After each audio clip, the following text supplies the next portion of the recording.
Hi everybody, we're going to talk about culture in this section of this module. Culture is really important. It correlates to working with families because you need to understand the culture of the family in order to work effectively with them and know when that you're overstepping boundaries. Now we have the simple ways that everybody thinks of. Oh, we should have a feast. That's actually one of my favorites. Or you can invite the parents in to share about their culture and things like that. But we need to go beyond that. We have a terrible habit of stereotyping cultures, showing Native Americans in pictures wearing the old, actually celebratory and traditional garments that are really only worn on special occasions. Um, Things like that, we need to really realize that we kind of do it wrong and really get to know the family. Remember that to know each child is to know their culture and their linguistic background and to know the family's cultural and linguistic background. And we use that knowledge to apply in the classroom. We have a responsibility to support that child and family's culture in the classroom, to paint it in a positive light and show celebration and appreciation for it, and to teach the children about the culture so that they can embrace and accept the child of that culture. And to teach about other cultures that aren't represented. When we teach about cultures, we always start with those represented in the classroom, and then we move out. Young children have better understanding of that. We have to realize that you, as a teacher, have your own culture, your own biases, and your own stereotypes that you bring into the picture. The worst thing, well, I won't say the worst thing, but one of the things I really don't like hearing from teachers is that I'm colorblind. If you don't recognize that people are different, you're never going to get to the point where you can embrace and celebrate those differences. There's always going to be a little bit of a wall between you and other people with the differences. So we go through these levels of awareness. The first is acceptance, or awareness rather, and that's kind of, oh, I know you're different than I am. The second is acceptance. I know you're different, and I'm okay with that.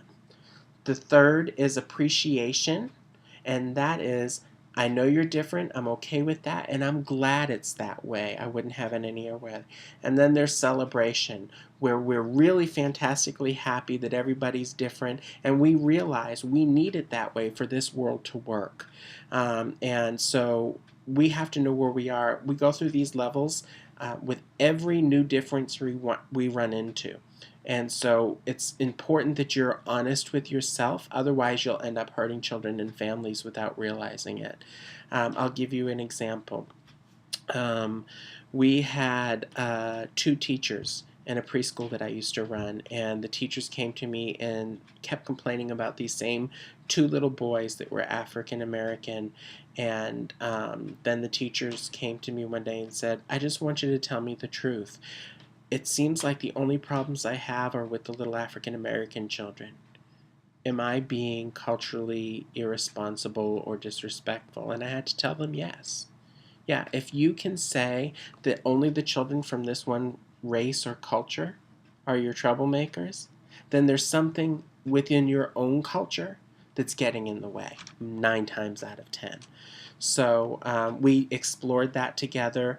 I was really appreciative of them being willing to be honest with themselves, and it was hard for them, but they did it, and things got better. They learned how to interact with the children that didn't come from their cultural background. Another example, we had a little boy who was from Turkey, and he was the oldest boy, and in his family, oldest boys are princes, and so they don't have to clean up, and they definitely didn't have to listen to women. And he would say, you are a woman, you do not tell me.